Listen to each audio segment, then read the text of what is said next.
मेरे देश के वीर जवानों, कैसे हैं आप लोग? बढ़िया होंगे। तो आज से अपन ऑनलाइन क्लासेज स्टार्ट कर रहे हैं अपनी एकेडमी में। फिजिक्स में अपन फर्स्ट यूनिट से स्टार्ट करेंगे। यूनिट का नाम है स्थिर वैद्युतिकी, जिसमें कई सारे चैप्टर्स होंगे। फर्स्ट चैप्टर से अपन स्टार्ट करेंगे। तो सबसे पहले जो यूनिट है उसके बारे में देखते हैं, क्या नाम है और क्या उसका मीनिंग है। तो फर्स्ट जो अपनी यूनिट है उसका नाम है स्थिर वैद्युतिकी, इलेक्ट्रोस्टैटिक्स। देखो नाम से पता चल रहा है इसके अंदर क्या क्या वर्डिंग है। स्थिर एंड वैद्युत। स्थिर मीन्स कांस्टेंट है, स्टेशनरी है, और विद्युत जहां पर भी नाम आएगा वहां पर बात होगी आवेश की। इट मीन्स स्थिर वैद्युतिकी में किसकी चर्चा करेंगे अपन? स्थिर आवेशों की बात करेंगे। किसकी बात करेंगे? स्थिर आवेशों की। तो कह सकते हैं कि फिजिक्स की वह ब्रांच, वह शाखा जिसमें स्थिर आवेशों एवं उससे संबंधित घटनाओं के बारे में अध्ययन किया जाता है, उस ब्रांच को स्थिर वैद्युतिकी कहते हैं। ठीक है। अब इसके अंदर जितने भी आवेश है, वैसे आवेश गतिशील हो सकता है। गतिशील होगा तो अलग प्रभाव दर्शाएगा, स्थिर होगा तो अलग प्रभाव दर्शाएगा, और अगर अनियमित वेग से, अर्थात कह सकते हो त्वरित वेग से गतिशील होगा तो अलग प्रभाव दर्शाएगा। तो अपन यहाँ पे केवल स्थिर आवेशों की बात करेंगे। उसमें जो फर्स्ट अपना चैप्टर है, फर्स्ट चैप्टर है विद्युत आवेश एवं विद्युत क्षेत्र। ठीक है। तो चैप्टर का नाम लिख देता हूं मैं, विद्युत आवेश एवं विद्युत क्षेत्र, electric charge and electric field. इसके बारे में अपन चर्चा करेंगे। ठीक है। तो इलेक्ट्रिक जो चार्ज होगा उसको अपन पढ़ने से पहले देखेंगे इलेक्ट्रिक चार्ज आया कहां से, कैसे इसकी उत्पत्ति हुई, कैसे बताया गया। तो सबसे पहले अपन प्रकृति देखें कि अपने पास प्रकृति है, उस प्रकृति के अंदर कौन कौन से अवयव हैं, वहीं से अपन इसकी शुरुआत करेंगे। तो अपनी जो प्रकृति है, जो भी अपने चारों तरफ अपन देखते हैं, ऑब्जर्व करते हैं, अपन देखते हैं कि उस वहां पर केवल दो प्रकार के अवयव हैं। अर्थात कह सकते हो कि प्रकृति केवल दो अवयवों से मिलकर बनी है। एक वो जिनको अपन देख सकते हैं, ठीक है, जिनका द्रव्यमान होगा, जिनका आयतन होगा, जिनका क्षेत्रफल होगा, ठीक है, उनको अपन कहेंगे पदार्थ। दूसरा वो जिसको अपन देख नहीं सकते, द्रव्यमान भी नहीं होगा, आयतन भी नहीं होगा, लेकिन उसे आप महसूस कर सकते हैं। ठीक है। तो बात करेंगे अपन। तो प्रकृति जो अपने पास में है, प्रकृति जो दो अवयवों से मिलकर बनी है। ठीक है। फर्स्ट अपने पास में होगा पदार्थ, मैटर जिसको अपन कहेंगे, और दूसरा होगा अपने पास विकिरण। ठीक है। पदार्थ जो है इसके पास अपना क्या होगा? पदार्थ के पास होगा द्रव्यमान, पदार्थ के पास क्या होगा? आयतन, पदार्थ के पास क्या होगा? क्षेत्रफल। ठीक है। लेकिन जो विकिरण है उसके पास ना तो आयतन है, ना ही द्रव्यमान है, और ना ही यहां पर इसका कोई क्षेत्रफल है। लेकिन एक चीज जो कॉमन है वो दोनों के पास में है। यहां पर पदार्थ और विकिरण, वो क्या है? वह ऊर्जा। मींस विकिरण के पास क्या होगी? केवल ऊर्जा। जैसे कि अपन एग्जांपल देखें कि पदार्थ क्या है। जैसे मेरे पास में मार्कर है, ये पदार्थ है, इसका एक अपना द्रव्यमान है, इसका अपना एक क्षेत्रफल है, आयतन है। ठीक है। लेकिन जब सूर्य से प्रकाश आ रहा है, ना तो इसका कोई द्रव्यमान है, ना इसका आयतन, लेकिन आप उससे महसूस कर सकते हैं। इट मींस वो क्या है? किस श्रेणी में आएगा? वो विकिरण आएगा। तो यहां पे विकिरण वो होगा, जैसे कि एग्जांपल मैंने अभी बताया। हाँ, दोनों के पास ऊर्जा होगी। पदार्थ है उसके पास में भी क्या होगी? ऊर्जा होगी, और विकिरणों के पास में भी क्या होगी? ऊर्जा। और इस जिसके पास में ऊर्जा है वो क्या करेगा? वो कार्य कर सकता है। मीन्स दोनों ही क्या करेंगे? कार्य करेंगे। अब इसी से आगे अपन बढ़ते हैं और नेक्स्ट अपन देखते हैं कि अपने पास में जो आवेश है वो कहां से है। इसके लिए आपको एक छोटा सा एग्जांपल बताते हैं। बचपन में आप लोगों ने देखा होगा कि जैसे प्लास्टिक की स्केल वगैरह आती थी, उस प्लास्टिक की स्केल को जब अपन अपने बालों से रब करते थे, रगड़ते थे, रगड़ने के बाद में अपन देखते हैं कि वो कुछ कागज के टुकड़ों या मिट्टी के जो कण थे उनको अपनी तरफ आकर्षित करता। जब अपन ने उसको रगड़ा नहीं था तब तक वो आकर्षित नहीं कर रहा था। इट मीन्स उसके पास में आवेश नहीं था। अभी आवेश कैसे आया? जैसे अपन ने उसको रगड़ा, रगड़ने से उसके पास में कहीं ना कहीं चार्ज आया। अपन ये कह सकते हैं कि उसके पास पावर आ गई किसी दूसरी चीज को अट्रैक्ट करने की। ठीक है, अट्रैक्ट करने की पावर आई, उसी पावर को इन्होंने क्या नाम दिया, आवेश नाम दिया। ऐसे ही कोई प्लास्टिक के अलावा कोई दूसरी कांच की छड़ ली, उसको भी उन्होंने किसी कागज के वो क्या कह सॉरी जैसे बिल्ली की अपने पास में खाल है या फिर ऊन का कपड़ा, रेशम का कपड़ा, उनसे रगड़ा, तो प्रत्येक स्थिति में वो किसी दूसरे छोटे कागज के टुकड़ों या मिट्टी के कणों को अपनी तरफ आकर्षित कर रहे थे। तो आप ये कह सकते हैं कि उनके पास में क्या आ रही है, पावर आ रही है, और उसी पावर को इन्होंने क्या नाम दिया, आवेश नाम दिया। लेकिन यह आवेश बेंजामिन फ्रैंकलिन के अनुसार दो प्रकार का बताया। तो पहले अपन बात कर लेते हैं कि विद्युत आवेश है क्या चीज। तो पहले अपन डेफिनेशन की बात करेंगे। तो फर्स्ट मैं यहां पे लिख रहा हूं विद्युत आवेश, इलेक्ट्रिक चार्ज। विद्युत आवेश क्या है, इसकी डेफिनेशन क्या है। देखो विद्युत आवेश डेफिनेशन बताते हैं आपको। विद्युत आवेश कोई भी जो पदार्थ है, उस पदार्थ का एक गुण है, और उस गुण के कारण वो पदार्थ या तो विद्युत क्षेत्र या चुंबकीय क्षेत्र या विद्युत व चुंबकीय क्षेत्र दोनों या तो उत्पन्न करेगा या फिर क्या करेगा, महसूस करेगा। तो उसी गुण को अपन क्या कहते हैं, उसी गुण को अपन आवेश कहते हैं। क्लियर है। तो आवेश की डेफिनेशन आपको समझ में आ गई होगी। आवेश क्या है। अब आवेश स्थिर है, नियत वेग से गतिशील है या अनियमित वेग से। अनियमित वेग का मीनिंग है कि त्वरित वेग, उनसे कैसा यहां पर प्रभाव दिखा रहा है, वो भी अपन आगे चर्चा करेंगे। तो डेफिनेशन आपको समझ में आ गई कि विद्युत आवेश। अब इसकी बात करें, थोड़ा सा और इंट्रोडक्शन की बात अपन करते हैं। तो विद्युत आवेश जो अपन ने बोला है, इसको अपने सिंबल है जो वो Q या फिर कैपिटल Q से डिनोट करते हैं। या तो स्मॉल q से डिनोट करेंगे या फिर किसे डिनोट करेंगे, कैपिटल Q से। ठीक है। अब अपन बात करते हैं इसके मात्रकों की, कि मात्रक क्या है, कौन कौन से एसआई मात्रक क्या है, सीजीएस मात्रक क्या है, दोनों की अपन बात करेंगे। तो फर्स्ट अपन बात कर रहे हैं एसआई मात्रक। आवेश का एसआई मात्रक। जब भी आपसे कोई किसी भौतिक राशि का मात्रक पूछता है तो आपको एसआई, जो स्टैंडर्ड यूनिट सिस्टम है, उसी के अंदर आपको बताना है, या तो एसआई या फिर कह दो एमकेएस सिस्टम में। तो एसआई में जो आपको मात्रक इसका मिलता है वो क्या मिलेगा, कूलाम मिलेगा। क्या मिलेगा, कूलाम, जिसको अपन किससे डिनोट करेंगे, सी से डिनोट करते हैं। ओके, तो ये आपके पास एसआई मात्रक। अब हम बात करेंगे सीजीएस मात्रक की। सीजीएस मात्रक, सीजीएस मात्रक यहां पर आप दो बता सकते हैं। एक होगा ईएसयू, इलेक्ट्रोस्टैटिक यूनिट, और एक होगा ईएमयू, इलेक्ट्रोमैग्नेटिक यूनिट। जो इलेक्ट्रोस्टैटिक यूनिट है आप इसे स्टेट कूलाम भी कह सकते हैं, और इलेक्ट्रोमैग्नेटिक यूनिट है उसे आप एब कूलाम भी कह सकते हैं। तो मैं दोनों लिख देता हूं यहां पर। तो सीजीएस जो मात्रक है वो होगा स्टेट कूलाम। ठीक है, ESU, electrostatic unit. And another जो मात्रक आप मैग्नेटिक फॉर्म में लिखते हैं वो हो जाएगा एब कूलाम। एब कूलाम, जिससे अपन क्या कहेंगे, EMU, इलेक्ट्रोमैग्नेटिक यूनिट। अब जो एसआई मात्रक है और सीजीएस मात्रक है, दोनों के मध्य संबंध होता है कि एक में दूसरे को अपन चेंज करते हैं तो कितनी उसकी वैल्यू आती है। तो दोनों अपन देखते हैं। तो फर्स्ट अपन बात करें कि एक कूलाम में, एक कूलाम इज इक्वल्स टू कितने ईएसयू, कितने स्टेट कूलाम होंगे, तो उसके अंदर होते हैं 3 × 10⁹ ESU। तो एक कूलाम में कितने ईएसयू हो गए, 3 × 10⁹।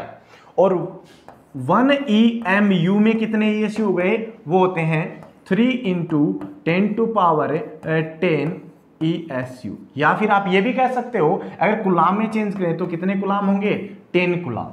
क्लियर है। ये अपने पास में मात्रक, एक मात्रक और भी है जिसे अपन व्यवहारिक मात्रक भी कह सकते हैं, और उसकी हेल्प से अपन इसकी विमा भी लिखते हैं। तो अन्य मात्रकों की श्रेणी में अपने पास में आता है, फर्स्ट जो मात्रक है वो आएगा एम्पियर। एम्पियर इनटू में सेकेंड। तो एम्पियर किसका मात्रक होता है, विद्युत धारा का। मूलभूत राशि होती है विद्युत धारा, उसका मात्रक होता है एम्पियर, और सेकंड होता है समय का। तो यहीं से अपन इसकी क्या लिखते हैं, विमा लिखी जाती है। तो विमा, उससे पहले अपन अन्य मात्रकों की श्रेणी में लिखे, तो जो कूलाम अपन ने लिखा था उस कूलाम को अपन अन्य छोटे मात्रकों में जैसे कि मिली कुलाम, माइक्रो कुलाम में भी चेंज कर सकते हैं। तो 1 कुलाम इज इक्वल्स टू, अगर मैं यहाँ साइड में लिखूं तो अपने को मिलता है 1 coulomb is equals to 10⁻³ milli coulomb, ठीक है। और 1 coulomb is equals to 10⁻⁶ micro coulomb, 1 coulomb is equals to 10⁻⁹ nano coulomb. इसी प्रकार से आप और भी अनुलग्न लगा के लिख सकते हैं, ठीक है। तो ये आपके पास में कुछ इसके यूनिट्स थे, मात्रक थे। नेक्स्ट अपन विमा की जैसे बात कर रहे थे, तो विमा अपन इसी वाले फॉर्मूले से लिखते हैं विमा, ठीक है। विमा क्या होती है वो आप 11th क्लास में पढ़ के आ चुके हैं। डेफिनेशन बता देता हूं कि कोई भी भौतिक राशि होती है, उस भौतिक राशि को मूलभूत भौतिक राशियों के अंदर परिवर्तित करने पर उनके ऊपर जो लगी हुई घातें हैं उन्हीं को अपन विमा कहते हैं। तो यहां पर अगर अपन इससे विमा लिखें तो एम्पियर और सेकेंड, तो क्या लिखी जाएगी, यहां पर कोई द्रव्यमान नहीं है, कोई यहां पे लेंथ नहीं है, तो m0 L0 और एम्पियर है तो A1 T1। तो यहां पर आप इसको इस प्रकार से लिख सकते हैं T1 A1, ये आपके पास है मात्रक। तो आपने अभी जो विद्युत आवेश है उस विद्युत आवेश का इंट्रोडक्शन पढ़ा है। अब इसके बारे में एक इंटरेस्टिंग फैक्ट आपको बताते हैं जिसको अपन नोट में लिख सकते हैं, ठीक है। तो नेक्स्ट अपन देखते हैं, अपने पास में नोट लगा के अपन उसको लिखेंगे कि जो विद्युत आवेश है वो अलग अलग स्थितियों में क्या क्या उत्पन्न करेगा, ठीक है। फर्स्ट से, अगर आवेश कैसा है, स्थिर है, कैसा आवेश है, स्थिर आवेश है, तो क्या उत्पन्न करेगा, स्थिर आवेश अपने चारों तरफ विद्युत क्षेत्र उत्पन्न करता है। क्या उत्पन्न करता है, विद्युत क्षेत्र। और अगर यही आवेश नियत वेग से गतिशील है, कौन से वेग से, नियत वेग से, तो नियत वेग, कांस्टेंट वेग से अगर गतिशील है, नियत वेग से गतिशील आवेश,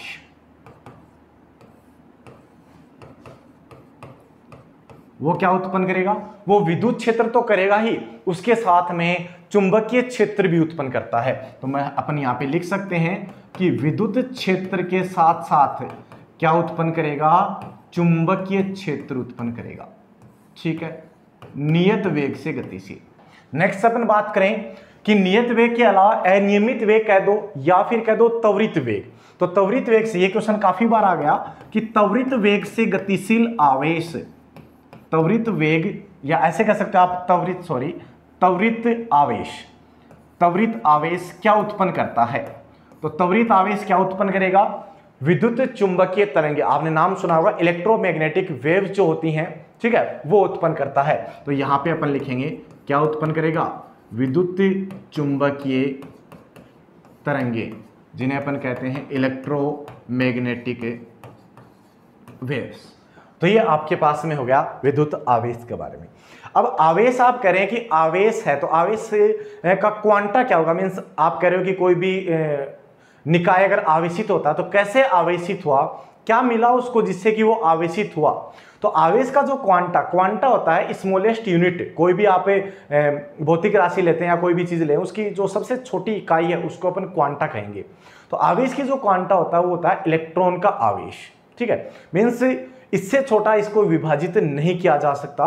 तो इलेक्ट्रॉन का जो आवेश होगा वो उसकी क्वांटा होगा, ठीक है। तो अपन यहां पे देखें कि कोई भी वस्तु अगर आवेशित हो रही है तो इसका मतलब ये है कि या तो उसने इलेक्ट्रॉन को ग्रहण किया है या फिर उसने इलेक्ट्रॉन का त्याग किया है। और इलेक्ट्रॉन को ग्रहण किया है, त्याग किया, इसी के आधार पर, ठीक है, अपन बताते हैं कि वो धनावेशित हुई है या ऋणावेशित हुई है। तो अपन कहेंगे कि अब आवेशों के प्रकार, तो बेंजामिन फ्रैंकलिन नाम के एक साइंटिस्ट हुए थे, उन्होंने आवेश के 2 प्रकार बताए, एक बताया धनावेश और एक बताया ऋणावेश। तो आवेशों के प्रकारों की बात करेंगे। तो नेक्स्ट अपना है आवेशों के प्रकार, किसने बताया, बेंजामिन फ्रैंकलिन ने। तो अपन यहां लिख देते हैं बेंजामिन फ्रैंकलिन के अनुसार 2 प्रकार, ठीक है, होते हैं। कौन कौन से? फर्स्ट हो जाएगा धनात्मक पॉजिटिव चार्ज, धनात्मक आवेश या धनावेश कह दो, और दूसरा हो जाएगा ऋणात्मक या ऋण आवेश। तो दो प्रकार के आवेश होंगे, एक होगा धनात्मक और एक होगा ऋणात्मक। ठीक है, इसको अपन शॉर्ट फॉर्म में पॉजिटिव चार्ज, इसको नेगेटिव चार्ज कहते हैं। तो बेंजामिन फ्रैंकलिन ने आवेश के कितने प्रकार बताए? दो प्रकार, एक होता है धनात्मक आवेश और एक होता है ऋणात्मक आवेश। तो जब भी अपन बात करें कि किसने इलेक्ट्रॉन ग्रहण किया है, सामान्य स्थितियों में अपन देखें कि कोई भी अपने पास पदार्थ है, पदार्थ किससे मिलकर बनता है? परमाणुओं से। परमाणु के अंदर क्या होते हैं? परमाणु के अंदर एक होता है नाभिक, जिसमें पाए जाते हैं प्रोटॉन और न्यूट्रॉन। और अभी अपन समझाते हैं आपको, देखें नाभिक जैसे अपने पास परमाणु, उस परमाणु के अंदर आंतरिक भाग में एक होगा नाभिक, नाभिक के अंदर होता है न्यूट्रॉन और प्रोटॉन। इसके चारों ओर जो कक्षक होते हैं, इन कक्षकों में कौन चक्कर लगाते हैं? इनमें इलेक्ट्रॉन चक्कर लगाते हैं। ठीक है, इस सामान्य अवस्था में परमाणु में जितने प्रोटॉन होते हैं उतने ही क्या होते हैं? इलेक्ट्रॉन। तो साम्य अवस्था में अगर मैं बात करूं तो उस स्थिति में जितने प्रोटॉन उतने इलेक्ट्रॉन होने से यह उदासीन होता है। कैसा होता है? उदासीन। अगर इसने अपने में से एक इलेक्ट्रॉन का त्याग कर दिया तो यहां पर इलेक्ट्रॉन की क्या आ गई? कमी। तो फिर किसकी अधिकता हो गई? प्रोटॉन की। इट मीन्स इस पर कैसा चार्ज रह गया? धनावेश रह गया। तो अपन यहां से कहेंगे कि अगर कोई पदार्थ अपने में से इलेक्ट्रॉन का उत्सर्जन करता है तो वह कैसा हो जाएगा? धनावेशित हो जाएगा। और अगर इसको कहीं से कोई इलेक्ट्रॉन मिल जाता है तो इलेक्ट्रॉन को ग्रहण करने से इसमें इलेक्ट्रॉन की संख्या में वृद्धि होगी। इलेक्ट्रॉन की संख्या में वृद्धि होने से क्या होगा? इस पर ऋणात्मक आवेश आएगा। तो जब कोई भी पदार्थ इलेक्ट्रॉन को त्याग करता है तो वह होगा धनावेशित, और जब इलेक्ट्रॉन को ग्रहण करता है तो वह कैसा होगा? ऋणावेशित होगा। क्लियर है? तो ये अपने पास में एक आपको पता होना चाहिए कि धनावेशित कैसे होगा, ऋणावेशित कैसे होगा। साथ ही एक बात इसमें और आती है कि जब अपन बात करें कि उसने इलेक्ट्रॉन का ग्रहण किया तो अपने को पता है कि इलेक्ट्रॉन का कुछ न कुछ क्या होता है? द्रव्यमान। कितना होता है? मैं लिख देता हूं, मास ऑफ इलेक्ट्रॉन, इलेक्ट्रॉन का द्रव्यमान कितना होगा? 9.1 इंटू 10⁻31 kg। हालांकि बहुत कम है लेकिन कुछ न कुछ द्रव्यमान इसका है। तो जब इसने ग्रहण किया द्रव्यमान को, इलेक्ट्रॉन को ग्रहण किया, तो उसके साथ में क्या आएगा? उसके साथ में यहां पर द्रव्यमान भी आएगा। इसका मतलब यह हुआ कि जब कोई ऋणावेशित होती है वस्तु तो उसके द्रव्यमान में क्या होगी? वृद्धि होगी। हालांकि वो वृद्धि बहुत कम है जिसे अपन नेग्लेक्ट कर सकते हैं, लेकिन वृद्धि होती है। और जब इलेक्ट्रॉन का त्याग करता है तो उस स्थिति में क्या होगा? उस स्थिति में वहां से इलेक्ट्रॉन की कमी हुई तो द्रव्यमान कुछ निकलता है। द्रव्यमान निकला तो द्रव्यमान में क्या आएगी? कमी आएगी। तो कोई धनावेशित है तो उसके द्रव्यमान में कमी, और ऋणावेशित है तो उसके द्रव्यमान में वृद्धि होती है। तो यहां से एक पॉइंट अपन बता सकते हैं आपको नोट लगा के। पॉइंट यह है, आपने अभी देखा कि आवेश अगर जा रहा है या कहीं से आ रहा है, पॉजिटिव हो रहा है या नेगेटिव हो रहा है, तो 101% उसके साथ में द्रव्यमान संबंध है। ठीक है, तो अपन यहां पे ये कहेंगे कि जो आवेश है वो द्रव्यमान के साथ संबंध होता है, लेकिन यह आवश्यक नहीं है कि जहां द्रव्यमान हो वहां पर आवेश हो। एग्जाम्पल आप बता सकते हैं, जैसे कि अपने पास में न्यूट्रॉन है। ठीक है, न्यूट्रॉन का अपना द्रव्यमान तो है लेकिन इसके पास क्या नहीं है? आवेश नहीं है। लेकिन जहां आवेश होगा वहां 101% क्या होगा? द्रव्यमान होगा। क्लियर है? तो इस बात को भी आप ध्यान रखेंगे। ठीक है, नेक्स्ट अपन बात करेंगे कि आवेश अपने पास हो गए तो अब इसके कुछ गुण धर्म आते हैं आवेशों के, उनकी अपन बात करेंगे। तो नेक्स्ट अपन बात करते हैं आवेशों के गुण धर्म की। तो नेक्स्ट टॉपिक अपने होगा आवेशों के गुण धर्म।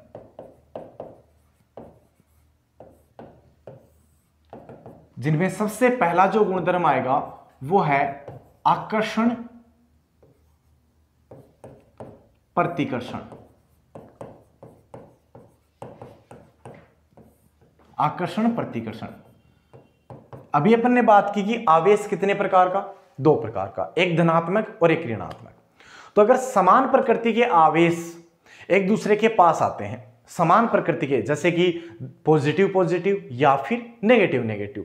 तो जब समान प्रकृति के आवेश एक दूसरे के पास आएंगे तो दोनों एक दूसरे को क्या करेंगे, प्रतिकर्षित करेंगे। लेकिन अगर विपरीत प्रकृति के आवेश आते हैं, जैसे कि धनात्मक के पास ऋणात्मक या ऋणात्मक के पास धनात्मक, तो उस स्थिति में दोनों एक दूसरे को क्या करेंगे, आकर्षित। तो अपन कह सकते हैं, क्या कहेंगे कि समान प्रकृति के, फॉर एग्जाम्पल पॉजिटिव से पॉजिटिव कनेक्ट होता है या फिर नेगेटिव से नेगेटिव कनेक्ट होता है, तो दोनों एक दूसरे को क्या करेंगे, प्रतिकर्षित करेंगे। अर्थात इनके बीच में कौन सा बल लगेगा, प्रतिकर्षण बल लगेगा।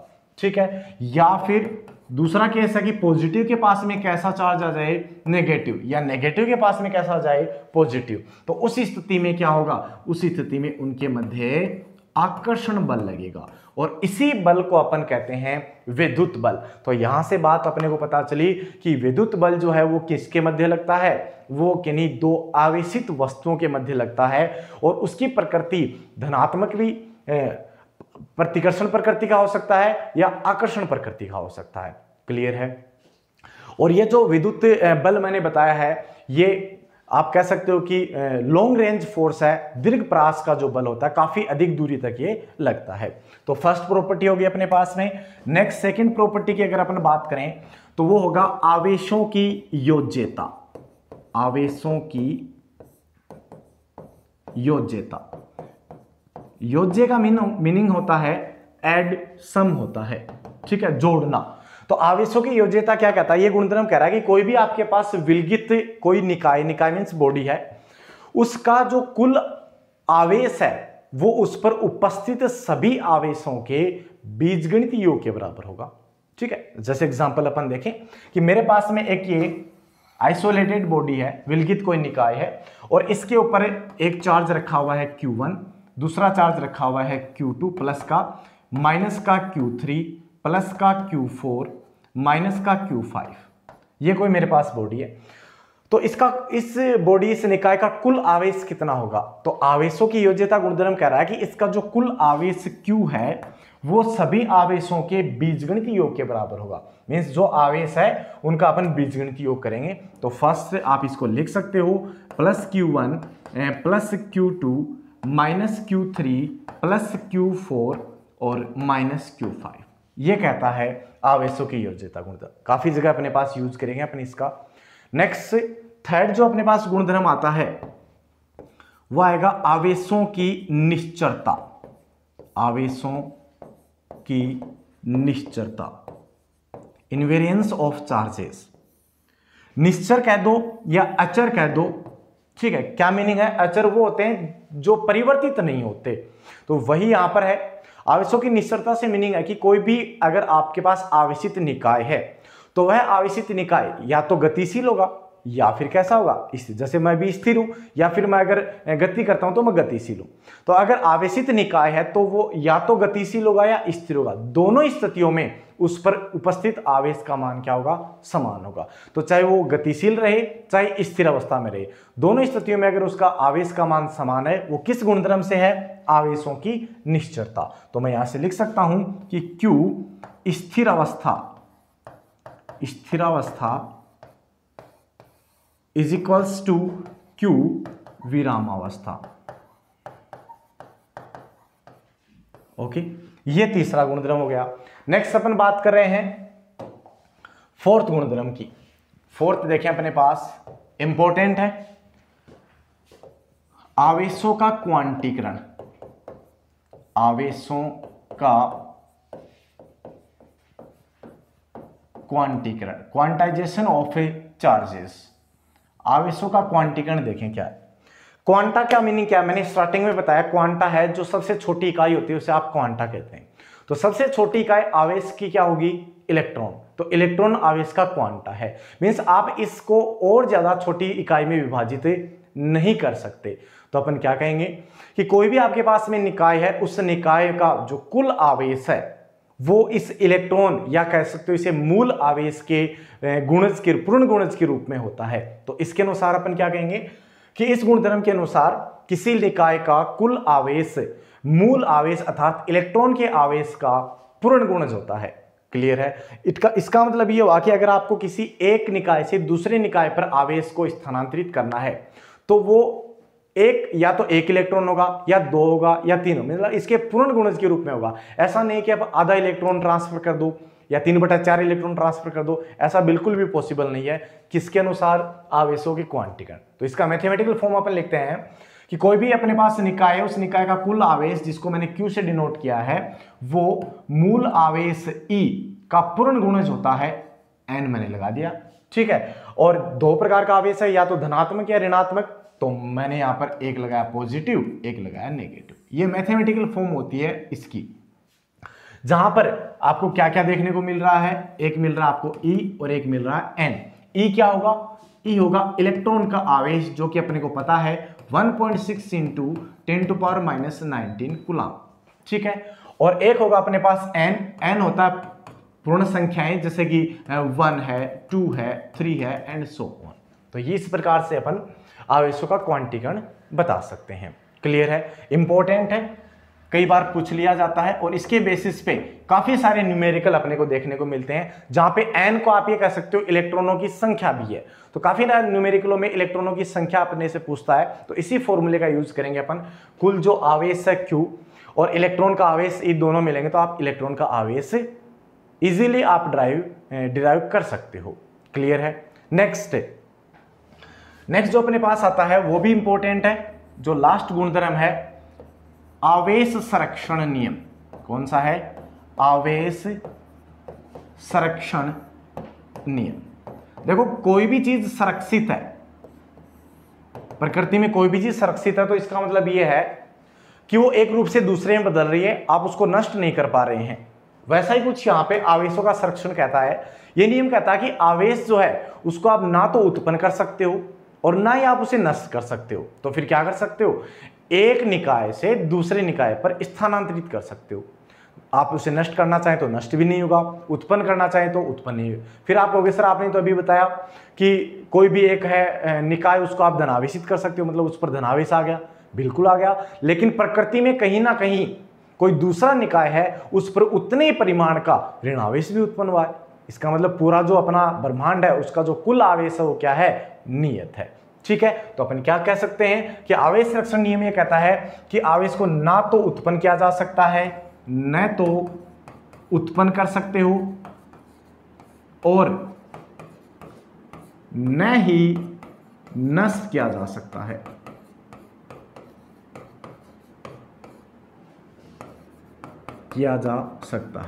ठीक है, एक निकाय से दूसरे निकाय को क्या कर सकते हो? स्थानांतरित कर सकते हो। इसके काफी सारे एग्जांपल्स अपने को देखने को मिलते हैं, जैसे कि युग्म उत्पादन हो जाएगा, विलोपन हो जाएगा, जो कि युग्म उत्पादन का ही उल्टा है। वो दोनों किस में आते हैं? जैसे कि अपने पास में अभिक्रियाएं आती हैं, जो न्यूक्लियर रिएक्शंस आती हैं, उनमें भी आवेश संरक्षण होता है। ठीक है, और ये जो मौलिक गुणों में आता है, जो आवेश का मौलिक कण है, उसके अंदर अपन इसको इंक्लूड करते हैं। तो एग्जाम्पल आपको बताते हैं, जैसे विलोपन की बात करें तो एक इलेक्ट्रॉन है अपने पास, इलेक्ट्रॉन पे कैसा आवेश होता है? 1.6 × 10⁻⁻19 कूलम, लेकिन यह माइनस में होता है, नेगेटिव में होता है। अगर आपको ऑप्शन में दोनों मिलते हैं कि इलेक्ट्रॉन पर आवेश कौन सा होता है, जहां पे माइनस का 1.6 × 10⁻⁻19 और प्लस का 1.6 × 10⁻⁻19 दोनों मिलते हैं, तो आपको ऑप्शन करना है माइनस का 1.6 × 10⁻⁻19 कूलम।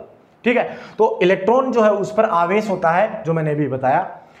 इसी का प्रतिकण भी होता है, एक नाम सुना होगा आपने, पॉजिट्रॉन। क्या होता है? पॉजिट्रॉन। तो प्रतिकण क्या होगा? प्रतिकण किसी भी कण का वो है जिसका द्रव्यमान बिल्कुल समान होता है उसके, और जो उसका आवेश है वो प्रकृति में विपरीत और परिमाण में क्या होता है? समान होता है। काफी सारी प्रॉपर्टीज उसकी प्रकृति में विपरीत होंगी और परिमाण में समान होती हैं। तो यहां पर इलेक्ट्रॉन की अगर बात करें तो इलेक्ट्रॉन का जो प्रतिकोण होता है वो पॉजिट्रॉन, वो डिनोट किया जाता है E+ से। तो अगर मैं इन दोनों को एक साथ ऐड करता हूं, है ना, तो यहां पर मेरे पास क्या मिलेगा? ये दोनों आपस में ऐड होंगे तो दोनों का आवेश क्या हो जाएगा? 0। एक पे माइनस, एक पे प्लस है, तो फिर क्या होगा? यहां से एनर्जी रिलीज होगी, ऊर्जा निकलेगी। तो यहां किसके रूप में निकलती है ऊर्जा? गामा फोटॉन्स के रूप में क्या होती है? ऊर्जा निष्कासित होती है, जिसे अपन विलोपन कहते हैं। इसी का उल्टा है युग्म उत्पादन। वो क्या होगा, देखिए जैसे कोई भी निकाय है, उस निकाय के ऊपर, ये मेरे पास में एक निकाय है, इस निकाय पे एक निश्चित ऊर्जा का आप फोटोन आपतित करवाते हैं। कितनी ऊर्जा का, जैसे मैंने गामा फोटोन लिया 1.02 मेगा इलेक्ट्रॉन वोल्ट। जैसे ही इस पे आपतित होगा तो यहां से क्या निकलेंगे, इलेक्ट्रॉन। तो अकेले इलेक्ट्रॉन निकलेंगे क्या, बिल्कुल नहीं, क्योंकि अकेला इलेक्ट्रॉन निकलेगा तो आवेश संरक्षित नहीं होगा। तो इलेक्ट्रॉन के साथ में क्या निकलता है, इसको, इस रिएक्शन को बैलेंस करने के लिए पॉजिट्रॉन भी निष्कासित होता है। तो मैं कह सकता हूं कि एक इलेक्ट्रॉन और एक पॉजिट्रॉन दोनों युग्म के रूप में यहां से निष्कासित होते हैं। इसी रिएक्शन को अपन क्या नाम देते हैं, युग्म उत्पादन नाम देते हैं। क्लियर है। तो ये अपन ने आज पढ़ी है क्या, आवेश के बारे में इंट्रोडक्शन और इसके कुछ गुण धर्मों की अपन ने चर्चा की है। ओके, बाकी का अपन नेक्स्ट क्लास में पढ़ेंगे।